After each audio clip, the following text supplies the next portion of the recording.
অনেক content creator বিভিন্ন গ্রামে গ্রামে গিয়ে নানা ধরনের খেলার আয়োজন করে, গ্রামবাসী সেই খেলায় অংশ নেয়। যারা জয়ী হয় তাদেরকে চাল, ডাল, তেল, সেমাই ইত্যাদি উপহার দেয়। খেলায় জয়ী হয়ে এই ধরনের উপহার নেওয়া জায়েজ আছে কিনা?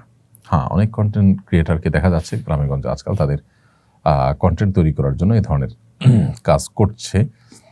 তো এই ধরনের খেলাধুলাতে যারা গ্রামের মানুষ তারা যদি অংশগ্রহণ করেন, তো মৌলিকভাবে সেটাতে তাদের জন্য কোনো হারাম বিষয় নেই।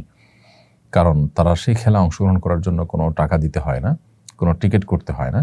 যদি এমন হয় যে যারা খেলায় অংশগ্রহণ করবে তারা প্রত্যেকেই মিনিমাম একটা টাকা দিবে, দিয়ে তারপর খেলায় অংশগ্রহণ করবে। তারপর সে খেলায় জিতলে পুরস্কার পাবে, আর না হলে পাবে না, তার টাকাটাই মাইর হবে। এরকম হলে সেটা নাজায়েজ হবে এবং জুয়ায় পর্যবসিত হবে।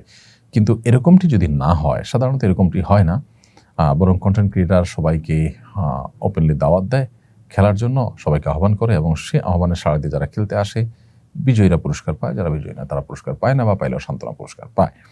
তো এরকমটি জায়েজ আছে, কারণ যে কোনো খেলাধুলা বা যে কোনো প্রতিযোগিতামূলক আয়োজনে যদি তৃতীয় পক্ষ জয়ী পরাজয়ী তাদের কারোর টাকা নয়, বরং তৃতীয় পক্ষ তাদেরকে পুরস্কৃত করছে, উৎসাহিত অনুপ্রাণিত করছে, এরকম যদি হয় তাহলে সেটা কিন্তু নাজায়েজ কিংবা হারাম হয় না।